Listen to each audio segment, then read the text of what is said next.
Hello everyone, আসসালামু আলাইকুম। স্বাগত জানাচ্ছি সবাইকে হিসাব বিজ্ঞান প্রথম পত্রের দ্বিতীয় চ্যাপ্টার হিসাবের বৈসমূহ। তোমরা প্রত্যেকে জানো যে এই চ্যাপ্টার থেকে প্রিভিয়াসের প্রত্যেকটা বোর্ডে 3টা করে সিকিউ আসতেছে প্রতি বছর। অ্যাটলিস্ট 3টা না আসলেও তোমাদের 2টা সিকিউ কিন্তু মাস্ট আসবে। এবং এই চ্যাপ্টারটা হচ্ছে হিসাব বিজ্ঞানের একদম বেসিক, কমার্সের একদম বেসিক। 9-10 যা শিখা সেটা কি সেম। তার মানে এই টপিকটা অবশ্যই তোমার টার্গেট করা উচিত। আমরা মাইক্রো কোর্সে তোমাদের যে ভিডিওগুলো দিব প্রত্যেকটা চ্যাপ্টার একদম শূন্য থেকে বেসিক থেকে পড়াবো। আমরা 3টা জায়গায় তোমাদের হচ্ছে প্রায়োরিটি দিব। নাম্বার 1, বেসিক ক্লিয়ার করব, কারণ বেসিক যদি তোমার ক্লিয়ার থাকে হিসাব বিজ্ঞানে তাহলে তুমি বস, কেউ তোমার আটকাতে পারবে না, তুমি বস, আমি বললাম। ঠিক আছে।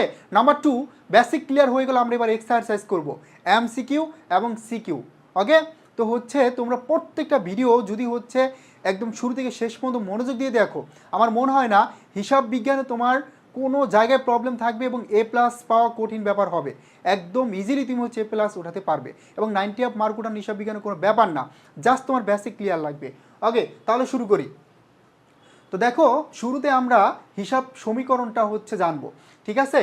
তো দেখো এই টপিকটায় যে বেসিক বললাম যে তোমাকে প্রারম্ভিক মূলধন কত এটা চিহ্নিত করতে বলবে, তোমাকে বলবে ট্যাবুলার ছকে লেনদেনগুলো হচ্ছে প্রমাণ করতে, অথবা হিসাবের শ্রেণীবিভাগ দেখাতে, অথবা হিসাবের প্রভাব দেখাতে, অথবা কোশ্চেন আসতে পারে জাবেদা খতিয়ান থেকে। ঠিক আছে। সো আমরা স্টেপ বাই স্টেপ প্রত্যেকটা কনসেপ্টে ক্লিয়ার করব। ওকে, তো দেখো হিসাব সমীকরণ আমরা জানি যে মূলত দুতরফা, এই দুতরফা দাখিলা পদ্ধতির উপর ভিত্তি করে, এই দুতরফা দাখিলা পদ্ধতির উপর ভিত্তি করেই মূলত হিসাব বিজ্ঞানের উৎপত্তি। ক্লিয়ার? এই দুতরফা দাখিলা পদ্ধতি থেকে মূলত হিসাব বিজ্ঞানের উৎপত্তি হয়েছে। তো আমরা হিসাব সমীকরণটা দেখব। তো দেখো একদম বেসিক হিসাব সমীকরণ অথবা মৌলিক হিসাব সমীকরণ হচ্ছে এ ইকুয়াল এল প্লাস ও ই।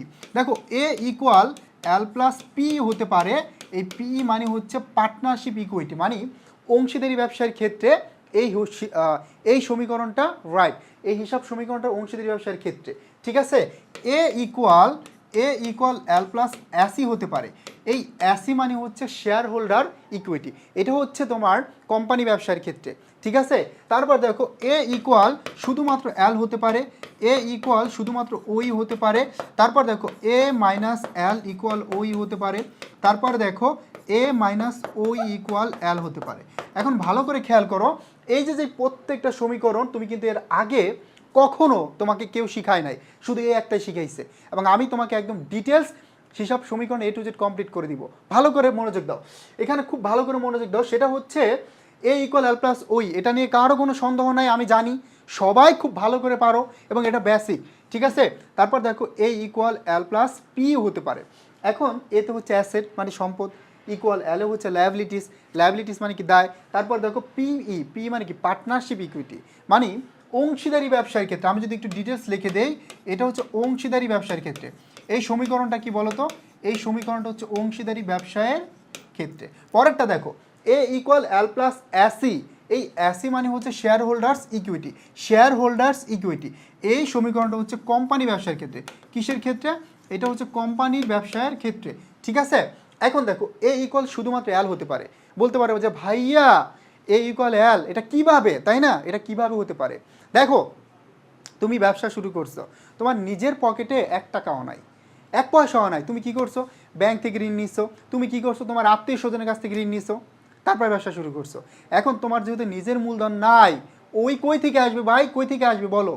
তো এই জন্য এ ইকুয়াল শুধুমাত্র এলও হতে পারে। তারপর এ ইকুয়াল ওই হতে পারে। এটা কখন?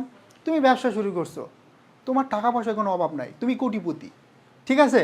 তো তোমার তো কোনো দায়ই নাই, তুমি ব্যবসা শুরু করছো, তখন কোন সমীকরণটা সঠিক? এ ইকুয়াল ওই। ঠিক আছে। এখন নিচের যে দুইটা সমীকরণ এ মাইনাস এল, এটা তো একদম সিম্পল। কেন সিম্পল বলো তো? এই যে এই এলটাকে এই পাশে নিয়ে আসলে কি হবে? মাইনাস হয়ে যাবে। ওইটা এই পাশে নিয়ে আসলে কি হয়ে যাবে? মাইনাস হয়ে যাবে প্লাসটা। ওকে, এবার আসো এই যে যেই ওইর উপাদান আবার 4টা, সি যোগ আর মাইনাস ই এবং মাইনাস ডি। তার মানে দেখো এটা হচ্ছে হিসাব সমীকরণের বর্ধিত রূপ, এটা হচ্ছে হিসাব সমীকরণের বর্ধিত রূপ। ক্লিয়ার? এটা হচ্ছে হিসাব সমীকরণের বর্ধিত রূপ। একবার করে ক্লিয়ার করি, মালিকানা সত্ত্বের উপাদান হচ্ছে ভাইয়া 4টা, সি যোগ আর মাইনাস ই মাইনাস ডি।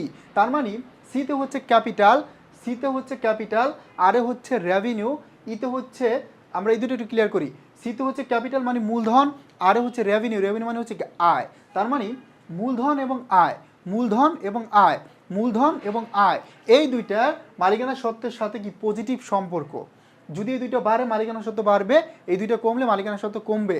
এটা ভালো করে শিখাচ্ছি কেন জানো? কারণ তুমি যখনই হিসাব সমীকরণের প্রভাব দেখাবে তখন কিন্তু এটা না বুঝলে পারবে না, ঠিক আছে? তারপর দেখো ইতে হচ্ছে এক্সপেন্স এবং মাইনাস ডি, দিতে হচ্ছে ড্রয়িংস। তার মানে এক্সপেন্স মানে হচ্ছে ব্যয় বা খরচ, আর ড্রয়িংস মানে হচ্ছে উত্তোলন। ব্যয় বা খরচ অথবা উত্তোলন, এই তিনটা তোমার এই দুইটা দেখো বিপরীত সম্পর্ক কার সাথে? মালিকানা সত্ত্বের সাথে। তার মানে এই এক্সপেন্স এবং ড্রয়িং দুটো যদি তোমার কি করে বাড়ে, তাহলে মালিকানা সত্ত্ব কি করবে? হ্রাস পাবে। আর এই দুইটা যদি হ্রাস পায় তাহলে মালিকানা সত্ত্ব বৃদ্ধি পাবে। ক্লিয়ার? আশা করি একদম A to Z ক্লিয়ার।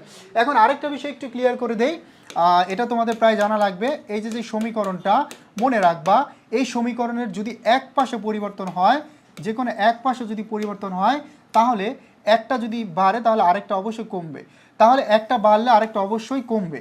আর যখনই দুই পাশে পরিবর্তন হবে তখন সেম থাকবে, হয় দুইটাই বাড়বে না হয় দুইটাই হ্রাস পাবে।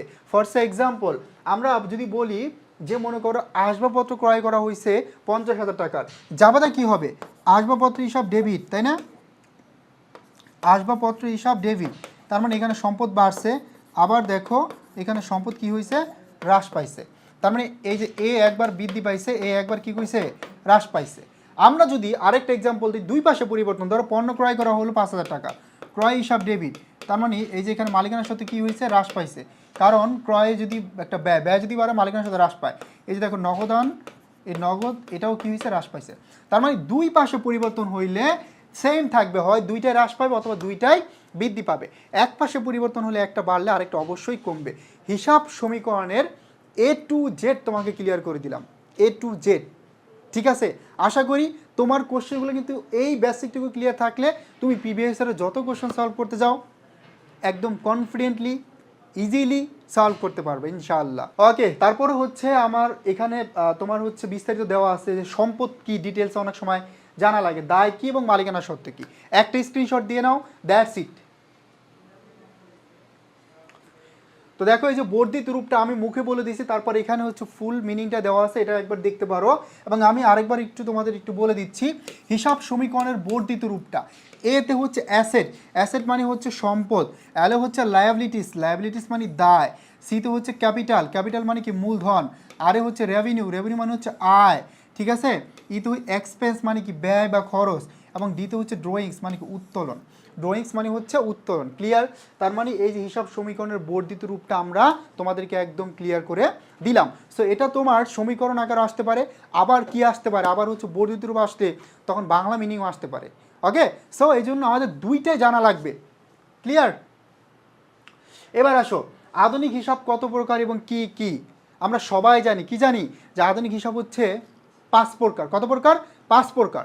এখন এই আধুনিক হিসাবটা 5 প্রকার, এখানে মেনলি তোমার আসবে না যে আধুনিক হিসাব কত প্রকার, তবে এমসিকিউ আসতে পারে, তবে এটা খুবই সহজ। আমরা এখানে শিখবো যে কোন হিসাব কোন ধরনের জের প্রকাশ করে। তো দেখো আমরা ডিটেলস এখানে শিখে ফেলি। এটা হচ্ছে 5 প্রকার, আধুনিক হিসাব 5 প্রকার, তাই না? যেমন তুমি দেখো এখানে এভাবে শিখবো আমরা। সব কি বউ? সব মানে হচ্ছে অলওয়েজ ডেবিট, মনে রাখবা। সব হচ্ছে ডেবিট মানে সবার বউ। দেখো আমরা হিসাব বিজ্ঞানের ভাষায় কি জানি? যে কোনো কিছু আসলেই হচ্ছে ডেবিট। তার মানে তুমি যখন বিয়ে করবা তখন বউ কি করবা? নিয়ে আসবা। বউ তার বাপের বাসা থেকে তোমার বাসা নিয়ে আসবা। তার মানে কি? একজন সদস্য তোমার ফ্যামিলিতে চলে আসলো, একজন মেম্বার বেড়ে গেল। হ্যাঁ, তার মানে কি? হিসাব বিজ্ঞানের ভাষা যেহেতু কোনো কিছু আসলেই ডেবিট, তার মানে বউ যদি বিয়ে করে নিয়ে আসছো তার মানে আসছে চলে, এই জন্য এটা কি হবে? ডেবিট হবে। তার মানে সবও অলওয়েজ ডেবিট। সবও কি? Always debit. সবও স্বাভাবিক যে অলওয়েজ ডেবিট। তো দেখো এখানে শত হচ্ছে সম্পদ, এইগুলাই হচ্ছে বেসিক, এইগুলাই হচ্ছে তোমার বেসিক। সম্পদ, ব্যয় এবং হচ্ছে উত্তোলন। এই যে সম্পদ, ব্যয় এবং হচ্ছে উত্তোলন, এই তিনটার ভাইয়া, এই তিনটার স্বাভাবিক যে অলওয়েজ ডেবিট। Always debit. যদি বৃদ্ধি পায়